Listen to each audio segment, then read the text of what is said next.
Okay, so we're going to travel way back to ancient Greece to dig up an idea from Aristotle. It's about a specific kind of wisdom that, honestly, has been almost completely forgotten. But it just might be the exact tool we need to navigate the craziness of our modern world. Aristotle really set the stage with this one. He believed the path to a good life wasn't just about looking out at the world, but about looking inward, about developing a really deep, honest understanding of ourselves. This self-knowledge, it's the bedrock, the very foundation of the virtue we're about to explore. So let's kick things off with a pretty challenging question.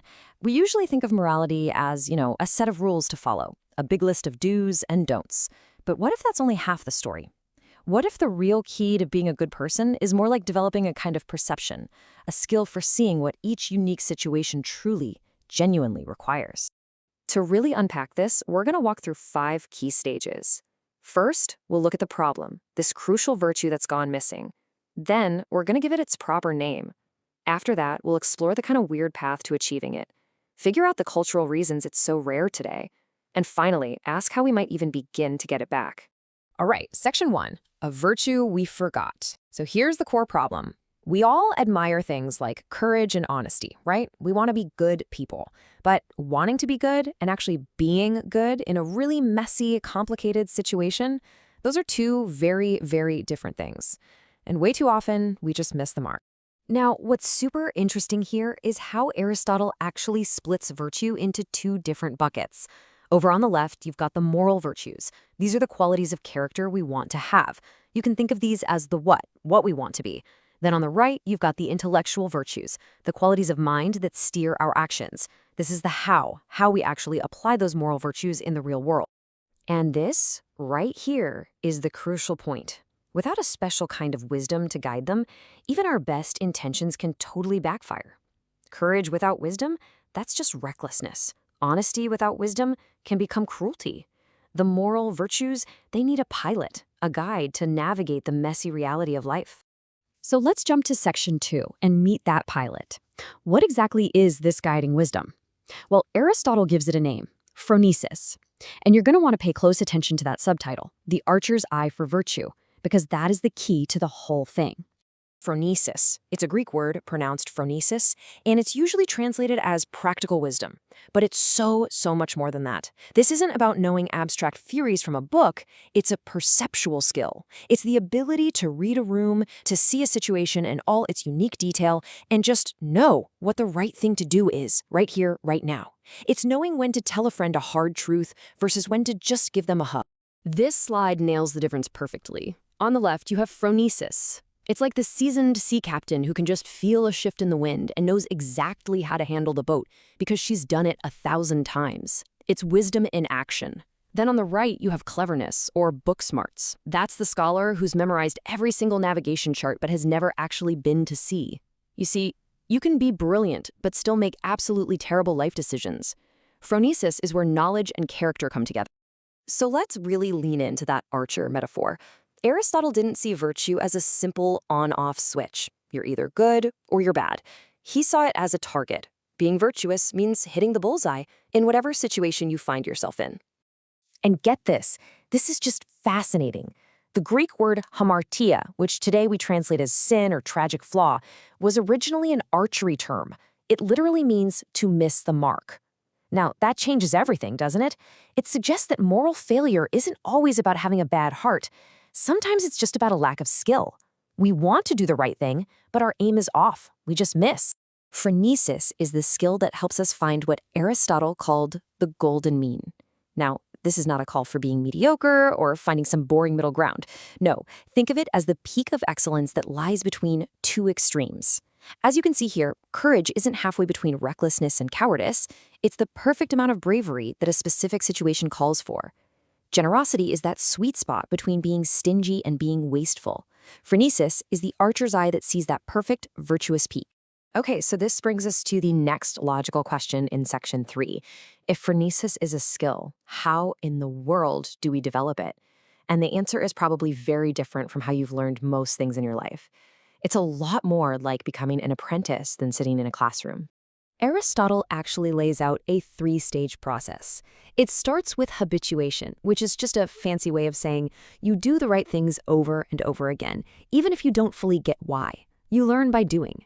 Over time, all that doing builds up a rich library of experience, which sharpens your moral perception.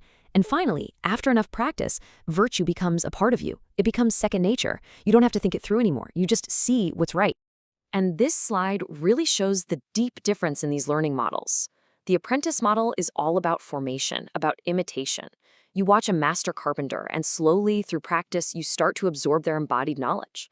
The modern classroom, on the other hand, is mostly about information transfer, getting facts from a book or a screen into your head. One shapes who you are as a person, the other just fills your mind. I mean, think about an experienced doctor.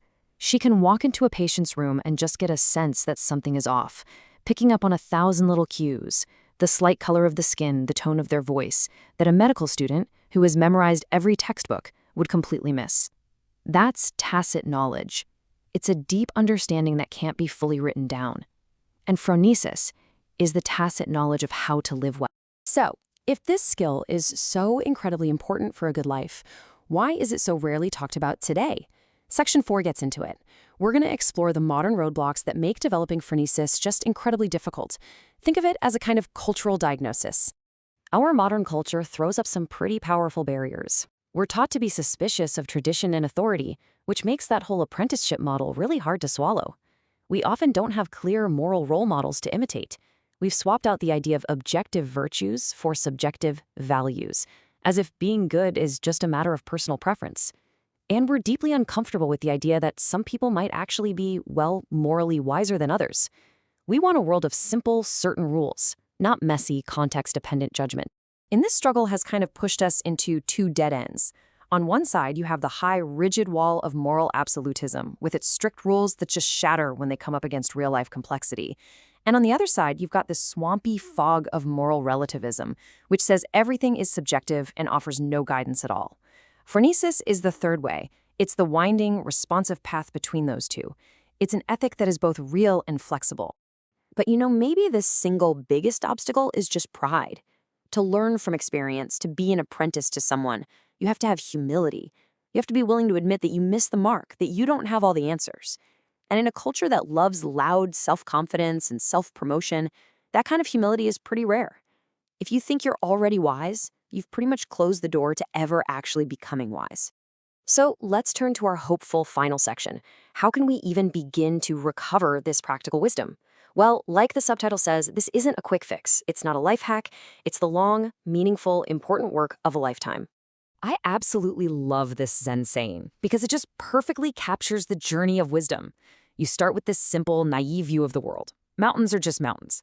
Then, as you start to learn, everything gets complicated and confusing. You analyze the mountain down to its geology and ecology. But if you keep going, you eventually arrive at a new, deeper simplicity on the other side of all that complexity. You see the mountain again, but now you see it with the clarity of a master. That's phronesis, effortless, clear perception. And this, right here, is the ultimate goal. The whole journey of developing practical wisdom isn't just about gritting your teeth and forcing yourself to do the right thing. It's about a deep transformation of your character, a retraining of your desires until doing the right thing becomes a source of genuine joy for you. It's not just what you do, it becomes who you are. So we'll end with this question, just for you. Aristotle taught that we are what we repeatedly do.